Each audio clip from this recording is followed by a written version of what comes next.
Dúvida aqui, pessoal? Podemos seguir? Muito bem, nós vamos comentar agora sobre a distribuição de pressão ao longo da profundidade. Como que a pressão do escoamento se distribui ao longo de uma profundidade de uma determinada seção, certo? Vamos considerar aqui essa seção transversal, que vai aqui desde esse ponto na superfície livre até esse ponto no fundo. Se nós batermos o olho nessa seção transversal, nós já podemos dizer que esse ponto situado aqui na superfície livre, ele está em contato com o ar atmosférico, certo?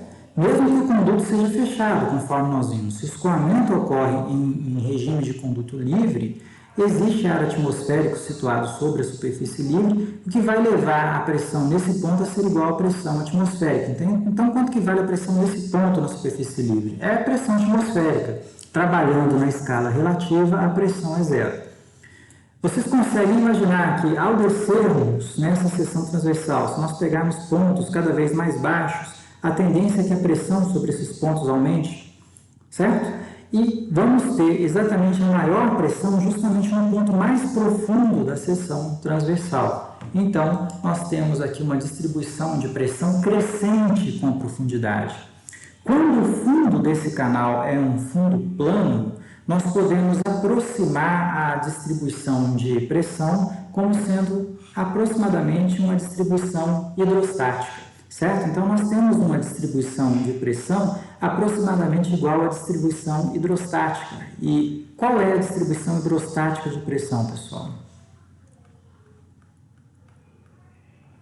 A distribuição hidrostática de pressão diz que a pressão é igual a ρ vezes G vezes a profundidade H, certo? Então, considerando que essa seção transversal, que nesse ponto a profundidade seja H, nós temos aqui uma profundidade H, a pressão sobre o ponto situado no fundo do canal, que é esse ponto onde a pressão atinge o seu valor máximo, a pressão nesse ponto, ela vai valer ρGH, de forma que a gente tem um perfil aproximadamente uniforme de distribuição de pressão entre o fundo do canal e a superfície livre.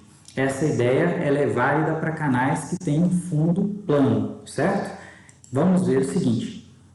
Esses canais de fundo plano, eles podem ocorrer quando o canal é artificial, portanto ele tem um fundo de concreto, por exemplo, um fundo de alvenaria, né? Ou quando ele é uma manilha de concreto ou um tubo de PVC, cujo escoamento funciona ali como escoamento em regime de conduto livre, certo? Então ali os fundos eles são fundos planos, mas podem ocorrer também os chamados canais aluviais, que são aqueles canais por onde há transporte de sedimentos, por onde há transporte de areia, de silt, por exemplo, certo?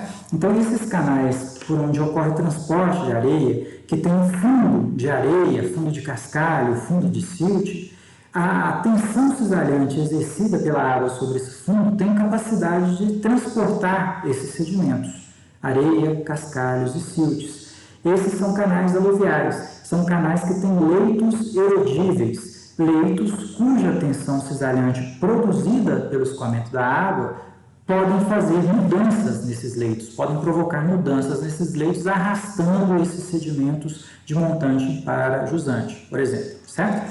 Então, nesses canais aluviais, é possível que a gente tenha pequenas ondulações, que são chamadas aí de ripples, ou é possível que a gente tenha fundos aí aproximadamente planos, né? Então, nós tenhamos aqui fundos aproximadamente planos.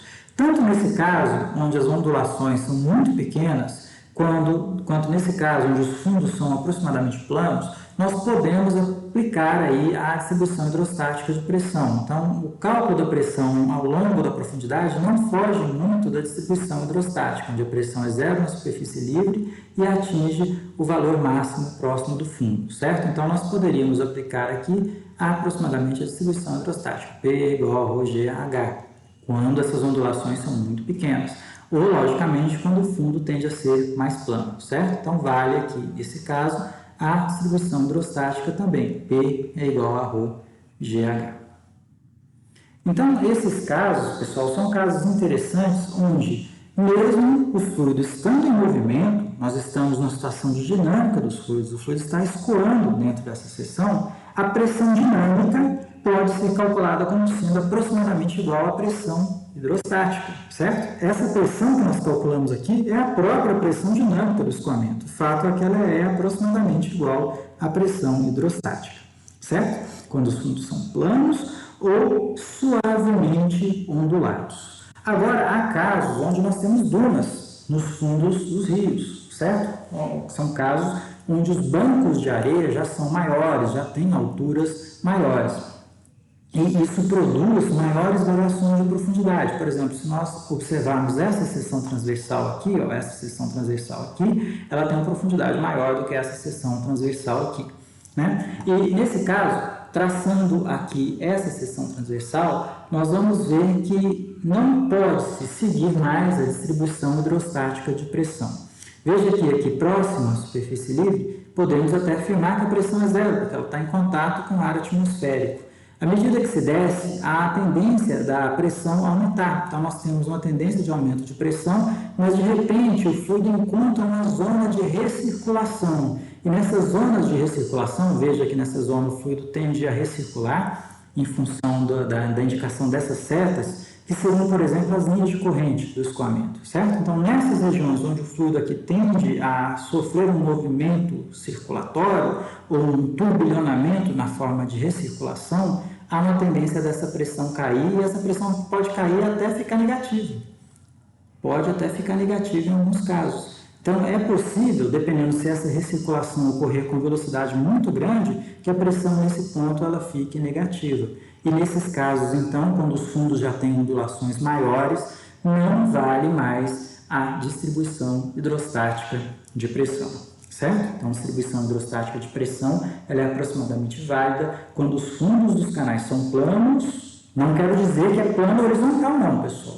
Pode ser plano inclinado, certo? Os fundos são, em geral, inclinados, com baixas inclinações, porém inclinados. Mas planos, certo? Ou suavemente ondulados. Aí vale o P igual a ρGH, distribuição hidrostática. Agora, quando os fundos já têm dunas ou quando já tem antidunas, essa distribuição hidrostática já não é mais válida. Interessante na questão das antidunas é que seriam ondulações maiores ainda que as dunas, cujo sentido de formação e transporte é no sentido de jusante para montante. Vamos ver aqui primeiro o caso das dunas. Nós temos aqui, por exemplo, uma duna. A água passa sobre as dunas e exerce tensões cisalhantes nas paredes, tensões cisalhantes sobre as dunas. Então, há a atuação de tensões cisalhantes causadas pela água escoando sobre essas dunas. E essas tensões cisalhantes vão produzir, com o passar do tempo, um deslocamento dessas dunas de montante para jusante. Então, essas dunas elas são deslocadas de montante para jusante. Então, esse seria o sentido de caminhamento das dunas. As dunas se movem, elas são móveis, e nesse caso se movem de montante para jusante. As antidunas já são formadas de uma maneira a ter alturas maiores e produzem quebras de ondas. E há uma tendência das antidunas caminharem de jusante para montante. Então, as antidunas elas são formadas de jusante para montante graças às tensões cisalhantes causadas nessa região de quebra de ondas, certo? Então, há essa diferença entre dunas que caminham de montante para o jusante, montante antes para jusante depois, e as antidunas que tendem a caminhar de jusante para montante. Em ambos os casos, não vale a distribuição hidrostática de pressão. Portanto, P igual a ρGH não é válido nesses dois casos de baixo, onde os fundos apresentam ondulações de maior altura.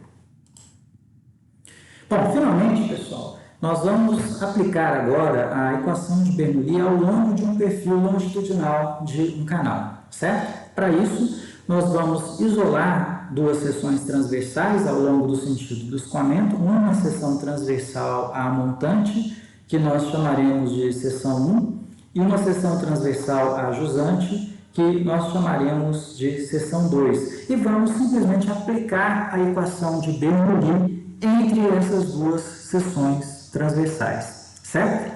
Primeiro passo para fazer a aplicação da equação de Bernoulli é estabelecer um plano horizontal de referência que nós chamamos de datum. Então, nós vamos estabelecer, por exemplo, esse alinhamento horizontal, esse alinhamento ele precisa ser horizontal e ele será para nós o nível de referência, o plano de referência, o datum, certo?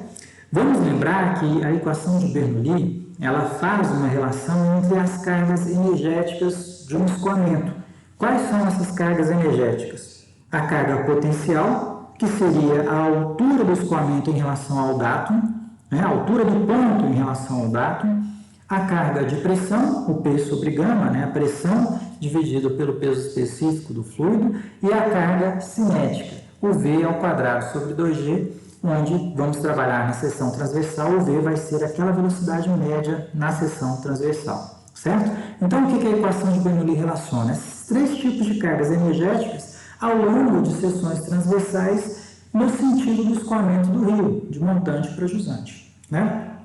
Quando fizemos lá a aplicação da equação de Bernoulli, por exemplo, para condutos forçados, e vocês vão lembrar, fizemos isso até no exercício passado, a gente tem aqui uma seção transversal de um conduto forçado, por exemplo, né? E temos aqui um dátum, por exemplo. Aqui a gente teria um dátum. Vamos imaginar que esse aqui é o nosso nível de referência, certo? Qual era o ponto que nós consideramos para medir a carga potencial no escoamento em conduto forçado? Esse exemplo que eu estou desenhando aqui é um conduto forçado. Se vocês se lembrarem, os escoamentos em condutos forçados, conforme nós sabemos, eles são totalmente preenchidos pelo fluido, né? Então, eles têm toda a seção geométrica preenchida pelo fluido, de forma que o ponto utilizado como referência para a gente levantar a carga de posição, a carga potencial, era o ponto médio da seção. Então, esse ponto médio da seção era o ponto tomado como referência para a gente medir a carga potencial, aquela carga que a gente chamou de Z, certo? Então, esse ponto de referência, como sendo o ponto médio da seção, ele é sempre válido no caso dos condutos forçados. Vamos até anotar aqui, condutos forçados.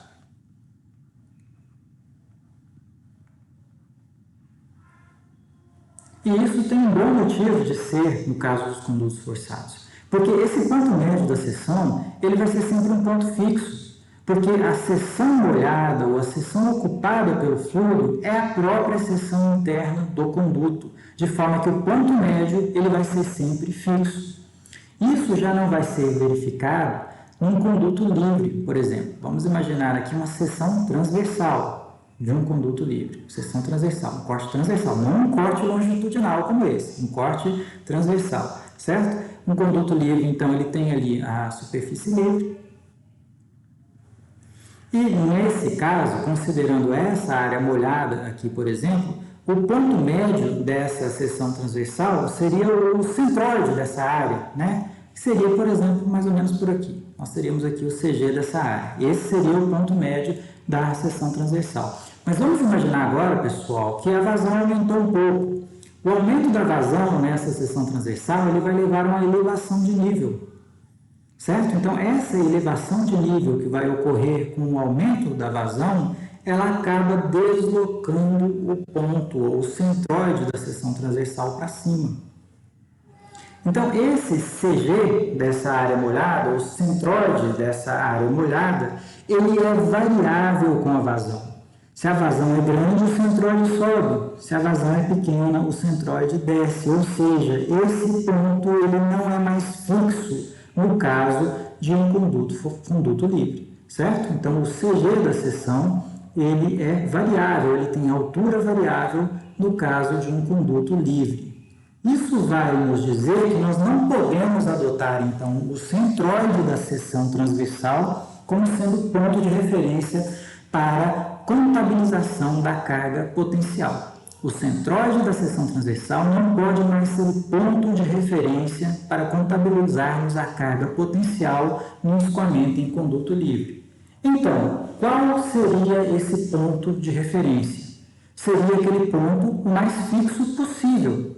E no caso de um escoamento em canal, qual é o ponto mais fixo possível? O ponto situado sobre o fundo do canal, certo? Esse é o ponto mais fixo possível no escoamento em canal. E olha lá, no escoamento aluvial, onde o fundo é de areia, ele nem é tão fixo assim. Porque se nós medirmos a profundidade de um canal que tem fundo de areia hoje e formos daqui uma semana e medirmos a profundidade, ela vai mudar, porque o escoamento arrastou aquela areia do fundo, certo? Mas, de certa forma, o ponto mais fixo possível de uma seção transversal de um conduto livre acaba sendo esse ponto situado aqui no fundo do conduto, certo? Esse é o ponto mais fixo possível, é o ponto mais fixo possível. E, portanto, vai ser em cima desse ponto que nós vamos contabilizar a carga de posição no escoamento em canal, certo? Então, nós teríamos a carga de posição como sendo a distância vertical entre o fundo do canal e o datum, o plano de referência. Como temos aqui a seção 1, esse aqui seria o valor de Z1. Como temos aqui a seção 2, a distância vertical entre o fundo do canal e o nível de referência, o datum, seria o valor de Z2. Tudo bem, pessoal? Eu vou apagar isso aqui porque vão surgir alguns desenhos aqui nessa região, tá?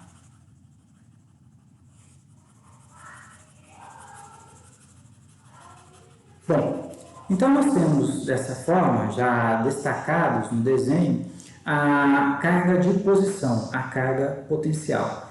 O escoamento, ele apresenta também a carga de pressão, conforme nós sabemos, certo? Sendo válida a distribuição hidrostática de pressão, né, a pressão sobre o fundo desse canal, vamos supor que ele tem aqui uma profundidade H1, a distância entre a superfície livre e o fundo do canal, a pressão sobre esse ponto, que é o ponto de referência, o ponto situado no fundo, ela pode ser calculada como sendo ρGH. Certo? Então, a pressão sobre esse ponto no fundo, ela pode ser calculada como sendo ρGH. Né? Considerando aqui que temos a profundidade H sobre esse ponto, profundidade do escoamento, certo? Mas a carga de pressão é a pressão dividida pelo peso específico do fluido. Portanto, ela vai ser igual ao ρGH dividido pelo peso específico do fluido. O peso específico do fluido, conforme nós sabemos, é o produto entre a massa específica e a aceleração da gravidade, portanto, o ρ vezes g. E o ρ vezes g corta com o ρ vezes g, e a carga de pressão P sobre gama, ela acaba sendo igual à própria profundidade do escoamento, certo? Uma vez que nós tomamos o fundo do canal como ponto de referência. Então, nós temos aqui a carga de pressão sobre essas duas seções transversais. E nota que as cargas de pressão, os P sobre gama, são equivalentes às próprias profundidades, certo? Então, aqui nós teríamos a carga de pressão na seção 1, ou seja, 1P1 sobre gama, que é igual à própria profundidade H1. Eu vou apagar essa profundidade aqui para o nosso desenho não ficar muito carregado, tá? Aqui, ó, nós temos também a carga de pressão sobre esse ponto, que seria igual ao P2 sobre gama, que vai ser igual à própria profundidade H2 desse escoamento, certo? Então, nós acabamos de relacionar aí a carga de pressão juntamente com a carga de posição, a carga potencial.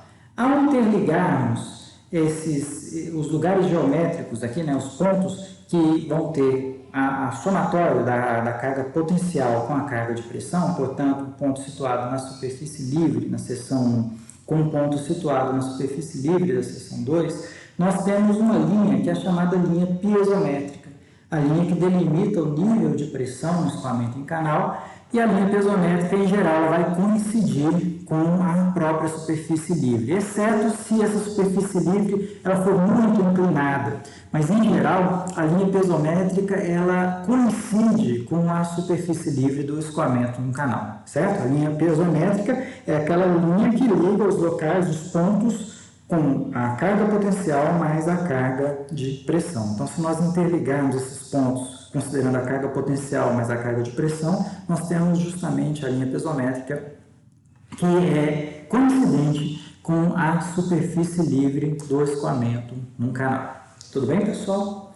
Vamos lembrar também que, obviamente, ao passar pela seção 1 e também ao passar pela seção 2, o fluido passa com uma certa velocidade, certo? Então, ele tem aqui uma velocidade média V1 ao escoar pela seção 1 e tem uma velocidade média V2 ao escoar pela seção 2. Normalmente, velocidades diferentes, haja vista que nós temos condições diferentes nessa seção e nessa seção. Veja que as condições geométricas são diferentes. Aqui, por exemplo, visivelmente a profundidade é maior do que na seção de jusante, certo? E isso vai condicionar a velocidades diferentes nessas seções. Mas aqui, V1 e V2 são as velocidades médias naquelas seções transversais. E tendo essas velocidades de escoamento nessas seções transversais, o escoamento também terá carga cinética. Então, ele tem um nível de carga cinética aqui na seção 1, que nós chamamos de V1 ao quadrado sobre 2G.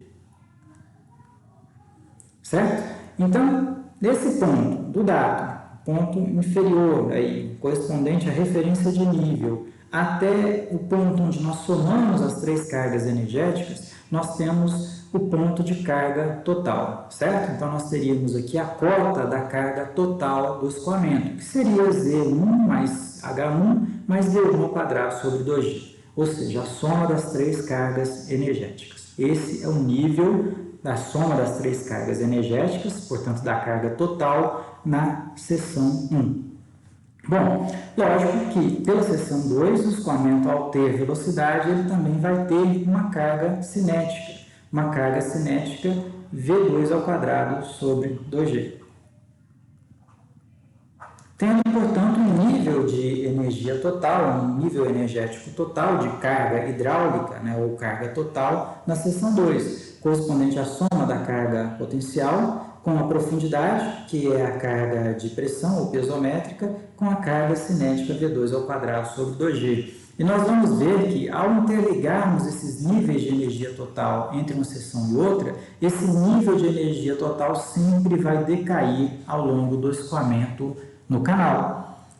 Essa linha que interliga os níveis de energia total, ou os níveis de carga hidráulica entre uma seção e outra, são as linhas energéticas, ou linhas de energia, ou linha de carga total. Simplesmente vamos chamar aqui de linha de energia, certo? A linha que interliga os níveis de carga hidráulica entre seções consecutivas de um escoamento. A característica que nós comentamos lá da equação de Bernoulli, quando ela foi apresentada para vocês, logicamente valem aqui também para o escoamento em um canal. O que nós notamos com a linha de energia? O que acontece com a linha de energia? A linha de energia ela sempre decai ao longo do escoamento. Agora a pergunta é, por que isso acontece, pessoal? Por que a linha de carga total, a carga energética total, decai sempre ao longo do escoamento? Porque o escoamento ele sofre cisalhamento. Aquelas partículas de fluido que escoam, elas sofrem cisalhamento com o fundo. Então, nós temos tensões cisalhantes verificadas não só com o fundo do canal, mas tensões cisalhantes verificadas com as paredes laterais. Nós temos uma distribuição de tensões cisalhantes. E também temos tensões cisalhantes entre as próprias partículas de fluido. As próprias partículas de fluido exercem tensões cisalhantes entre si. Essas tensões cisalhantes acabam dissipando parte da energia do escoamento, quando ele sai de uma seção anterior a montante e caminha para uma seção posterior a jusante, certo? Então, sempre haverá essa perda de energia ao longo do escoamento. A carga de energia perdida ao longo do escoamento é o que nós chamamos de perda de carga. A perda de carga que vai aparecer na equação de Bernoulli, nesse caso, verificada entre a seção 1 e 2, certo? Então, a equação ela também pode ser escrita para escoamentos em canais, lembrando que, nesse caso, a carga piezométrica ela é equivalente à profundidade do escoamento num canal, certo, pessoal?